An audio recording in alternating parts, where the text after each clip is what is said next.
to this Real America's Voice Newsbreak. I'm Terrence Bates. Former Trump National Security Advisor turned Trump critic John Bolton answers to a judge on charges of storing top-secret records at his home. The former ambassador was whisked into a Maryland federal courtroom earlier this morning for his first court appearance after being indicted on Thursday. You may remember the FBI carried out a search warrant at Bolton's home in Maryland back in August. The 16 or 18 count indictment, alleges that an Iranian-backed hacker group hacked into Bolton's email account, exposing classified and other sensitive material. Bolton calls the charges against him part of an intense effort by President Trump to intimidate his opponents.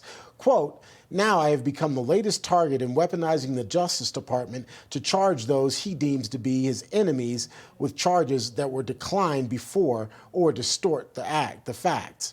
President Trump's response? Here it is. I think he's, a bad person. I think he's a bad guy. Yeah, he's a bad guy. It's too bad, but that's the way it goes. That's the way it goes, right?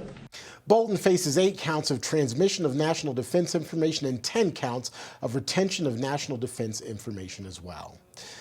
President Trump will try to take the next step in ending another war today when he hosts Ukrainian President Volodymyr Zelensky at the White House. You're looking at a live picture as Zelensky is expected to arrive here in short order.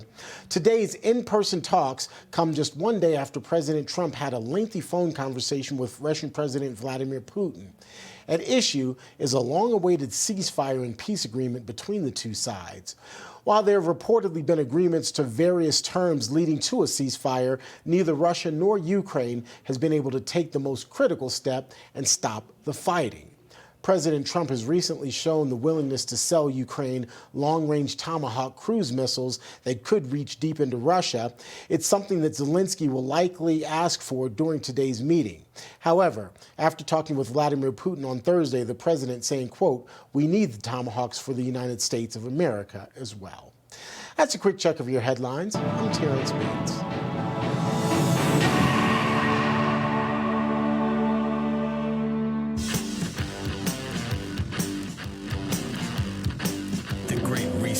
Stops here. The Charlie Kirk Show. History, economics, the great works of literature.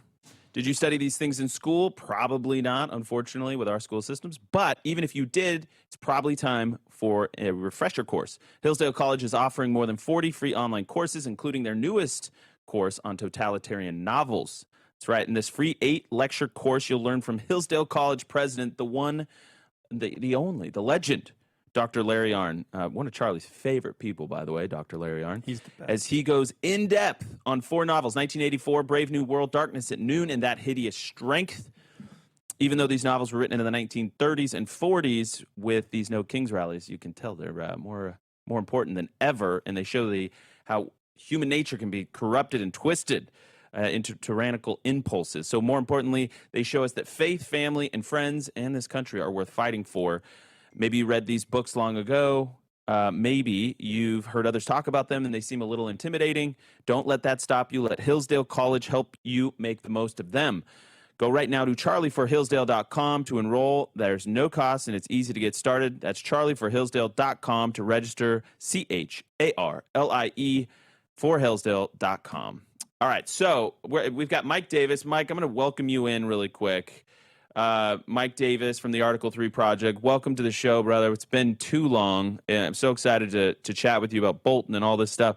But I would be remiss. I missed a very obvious thing that I needed to talk about on the show, and that's our University of Oklahoma tour stop that we had last night with TPUSA. Over 6,000 people, Mike Davis, which I'm told is the largest political event in the history of the state of Oklahoma. Apparently, Trump had a rally that was probably around 5 plus, and this was bigger.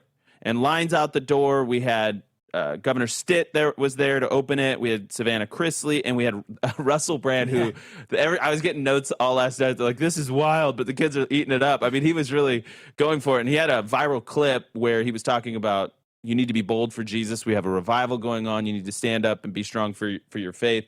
So hat tip to the folks on our field team that set that all up, and for the University of Oklahoma, an amazing, amazing triumph.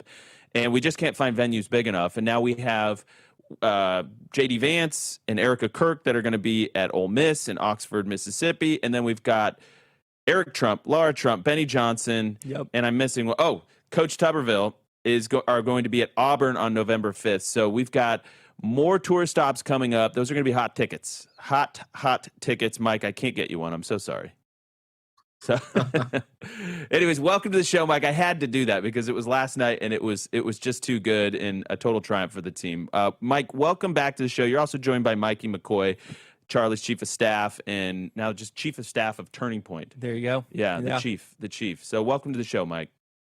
Well, thank you for all you guys are doing to continue Charlie's legacy. You guys are doing outstanding work, and you're really stepping up. And you have big shoes to fill, but you guys are doing remarkable work every day, as evidenced by that Oklahoma rally. So, hat tip to you guys. Thank you so much, Mike. And it can't be said enough. There is nobody like Charlie Kirk. He is a once in a generation talent, a giant. He is. His legacy, I do believe, in this country will be eternal. And there's, of course, his empty seat. We will not fill it. And it's a reminder to us of what was robbed from us and what was taken from this country and this world. But J.D. Vance said something on the show this week. He just said, if each one of us takes a piece and we all do our part and we keep the legacy alive, I think that's the only way to look at it, candidly. It's like, no, I mean, if you asked me to try and do 98% of the things Charlie did, I just would fail in a very ugly public display of failure. But maybe I can do 2% of what he did, and maybe Mike, you can do 2%, and Mike, you can do 2%, and together we can sort of fill in the gaps. And Charlie would want us to try. That much I know. So, Mike, you haven't been on the show since it all happened, so I want to at least give you the opportunity to just kind of reflect on this last month and what's it meant to you, and what are you seeing? It's I don't really get sad. I get angry and I get determined, and I'm still boiling with anger about this. These leftists think that they can just kill their political enemies. They take out a father, a husband, a political leader, a good man, and it's not going to work. It's just going to make me triple down. It's going to make you two triple down. There's no way in hell we're going to go away, and there's no way in hell they're going to stop us. I remember I had to do a speech just a couple days after this happened, and it was just a Lincoln Day speech in rural Colorado, and they were worried about security, and I'm nothing like compared to Charlie Kirk. I'm like 0.1%, and they were trying to tell us to cancel this speech for death threats and security reasons, and I said, there's no way in hell we're going to do this. That's exactly what the left wants. That's exactly what these demonic forces want, these Marxist forces. Like I always say, this is not our parents' or grandparents'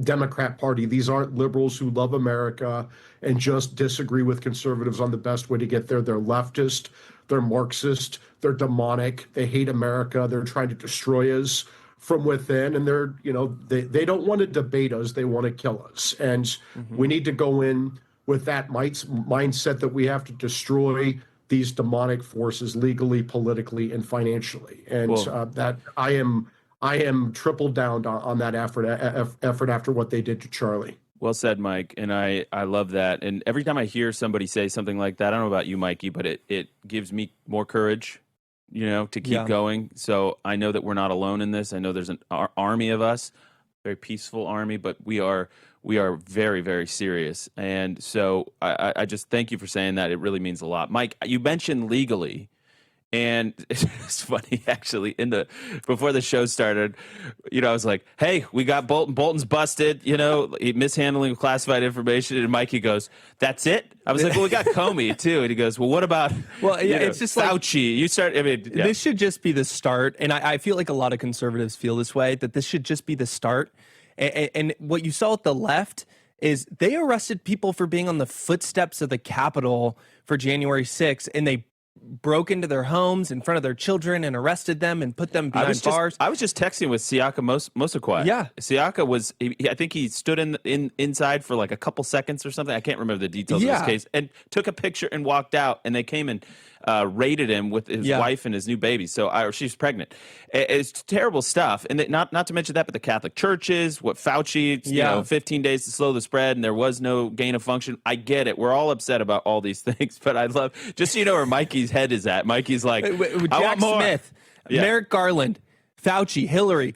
We want more. Bring us more. Oh, yeah. And let me promise you guys this. These are the appetizer indictments, and just wait for the main course. And the main course, as I have very publicly called for the last 3 years on Charlie's show, on the 5,000 other media hits where I've been a total media whore for 3 years since the Mar-a-Lago raid, we need to open up a special grand jury in Fort Pierce, Florida, for conspiracy against rights. That's where they did the Mar-a-Lago raid, Fort Pierce, Florida. A special grand jury to investigate all of this lawfare, going back to the Russian collusion hoax, Hillary's campaign, Barack Obama, Joe Biden, Hillary, Brennan Clapper, Comey, Andrew Weissman.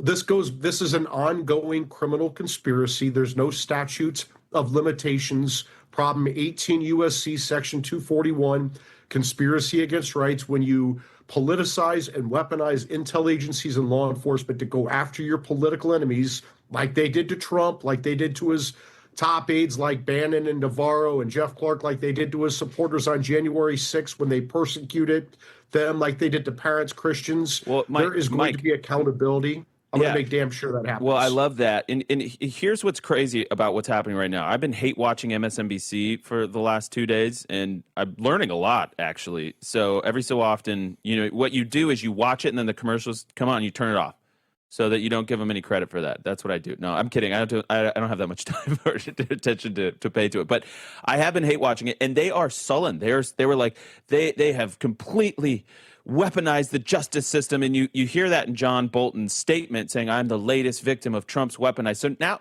they spent 4 years coming after all of us. And I have stories. Eight. Well, sure, absolutely. Years. I just mean, but especially during the Joe Biden administration, now they're crying victim.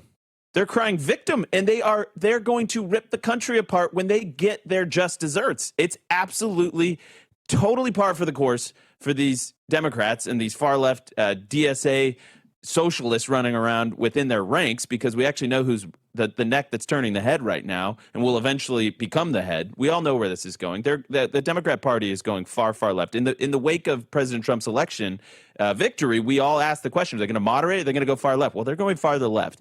So, Mike, we've been chatting here, but please give us 2 minutes on what is in this Bolton indictment. I've been, when I say I hate watch MSNBC, they're saying it's very serious. What's inside this indictment? This is a very serious indictment. It's by career federal prosecutors in the District of Maryland, working with career federal prosecutors in the National Security Division at Main Justice, certainly not Trump territory. And they got this 18-count indictment where John Bolton, and there's statements from John Bolton where he knows what he's doing is clearly a violation of the Espionage Act, because he has made statements in the past that you can't do this stuff, and he did it anyway. He sent classified documents, highly classified documents, via email. So he shared classified documents, and then he retained classified documents. There are 18 felony counts under the Espionage Act. This evidence is very damning. These are highly classified documents. It's top secret, even beyond top secret codename stuff that is like SCI, SAP, secure compartment information, and special access programs of the DoD. This is very, very, very damaging stuff if it becomes public. So I would say this to John Bolton: if these allegations are true, which they appear to be true, then he's going to go to prison probably for the rest of his life. Wow. Yeah, I mean, some of these comments, in these exchanges because he sent, basically the allegations say he's emailing, classified information to 2 other parties. He's also keeping notes. He's taking things home. All of this is against the law, of course. And then this ended up getting into the hands of the Iranians. So his emails get hacked, and now they have a treasure trove of classified United States intel, which is ironic because of all the countries he most wanted to bomb to smithereens, it was probably Iran. He's a neocon of the first right. So here's what I would say. This is the comments that he was making in these email exchanges. More stuff coming! Exclamation! Exclamation! Exclamation! None of which we can talk about. Shh. It's not good, folks. We're going to be right back. More with Mike Davis. Don't go anywhere.